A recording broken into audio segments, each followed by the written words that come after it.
Hello, my name is Michael Prudish, and I'll be presenting you my plan to revamp my photosynthesis unit for my biology class. Currently, the curriculum that was given to me is a lot of lecture notes followed by worksheets and textbook assignments, as well as a lab or activity sprinkled in there. So I felt that this particular unit could use some work and could use some improvements based on today's latest strategies for curriculum and instruction. So as for this, the context of this class, this is a standard level biology class for sophomore students. These students are typically at grade level for reading and math, but are not likely to pursue a career in the science field.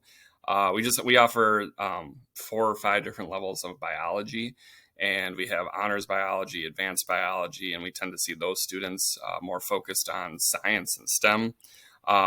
So this class in particular is one that, like I said, they're at grade level, but they're not necessarily science specific when it comes to their interests. The class size usually ranges from 20 to 28 students at a max, primarily Caucasian with a few Hispanic, Native American, as well as African American students. This unit is usually one of the more difficult units in biology class as it requires a basic understanding of chemistry, which they haven't got a lot of at this point. But in order to fully understand photosynthesis, they do need to have a little bit of background in chemistry. So as for 21st century skills and how we will be developing those skills within this unit, in terms of critical thinking, after we learn the basics, students will need to apply their knowledge of photosynthesis to produce an experiment of their choosing. Creativity, students will get to come up with their own experiment to test a specific variable related to photosynthesis. In terms of collaboration, students will have the opportunity to work with a partner to apply their knowledge of photosynthesis to develop their own unique experiment. And for communication, students will need to be able to effectively communicate with their ideas with their partner and also communicate their results through a lab report. So here are some of the classroom assessment and analysis techniques that we will use to ensure we build our 21st century skills while also receiving feedback based on what is working for students and what is not. So I think a great place to start here is with backwards design. Backward design is when the teacher establishes the big idea for a particular unit that they would like students to be able to understand and transfer, and then plan their unit backward to ensure that those learning objectives are met by the students. An example of the big ideas for this particular unit would be: what are the reactants of photosynthesis? What is needed for photosynthesis to occur? What are the products or what comes out of this chemical process? And then lastly, what factors affect the rate of photosynthesis, whether it be the amount of oxygen present or carbon dioxide, the light source, the light intensity, color of light. All these things can affect how quickly photosynthesis occurs within plants.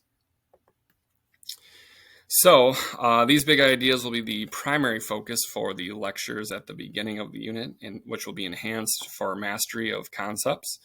Once a basic understanding has been established, students will transfer their newly gained knowledge in an experiment where they will plan, perform, and analyze their findings. Students will communicate their findings in an individual lab report that will be graded and returned with feedback as a form of formative assessment. And I will use that to look for misconceptions and misunderstandings. We'll revisit those, correct them prior to a summative assessment. Another item I would like to start the unit with would be with SMART goals. SMART goals are defined as specific, measurable, attainable, realistic, and time-bound. And this is a great way to hold students accountable for their learning and get them thinking about the bigger picture. After sharing the big ideas at the start of the unit, I will give students time to set their own personal SMART goals. An example I would see for a possible SMART goal would be: I will be able to accurately recite the equation for photosynthesis from memory by the end of the unit. At the end of the unit, students will get a chance to revisit their goals and reflect on how they were able to successfully achieve their goal or what they could have done differently in order to have better met that goal.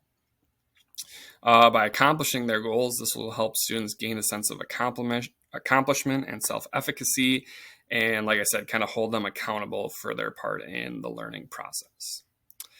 These SMART goals will also assist me in developing lessons focused on the students' interests.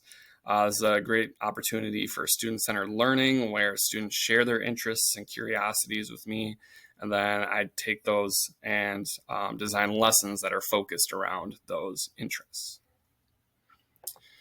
As for my third strategy, formative and summative assessments, formative assessment is the ongoing evaluation and monitoring of student learning, which provides feedback to improve instruction and student understanding during the learning process. These formative assessments will take place throughout the unit through discussions, assignments, exit tickets. I like to think that I'm constantly assessing understanding in a formative way throughout the unit. The photosynthesis lab will take place towards the end of the unit, and the lab reports will serve as a form of formative assessment. This is also an opportunity for student-centered learning where students will get to decide what they choose to test in their experiment, whether it be testing different amounts of lights, sources of lights, colors of light, light intensity. And I think that's really important because I think too often with our experiments, the labs that we do, we give them a very fixed experiments where we know exactly everyone's going to get the same results. They're doing the same thing. But this really gives students a chance to explore their own curiosities and perform an experiment to do that. Their lab reports will allow me to analyze student comprehension of the big ideas and come up with a plan to revisit areas that students are struggling with prior to a summative assessment.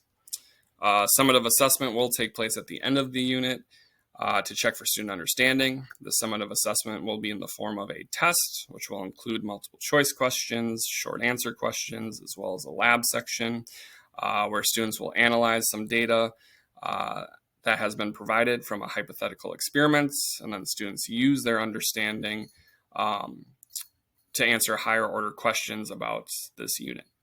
Questions for this assessment will also be based on the students' SMART goals that were established at the start of the unit. And then lastly, I would utilize exit tickets as well as muddiest point. I'm kind of doing both in one here. So after we've completed the lab, reports have been turned in, before the summative assessment, I will have students submit an exit ticket. This exit ticket will be an informal assessment tool used to gauge student understanding of the day's lessons or to gather feedback on their learning experience. For this exit ticket, they will need to reflect on their SMART goal and determine if their goal has been met or not, as well as why.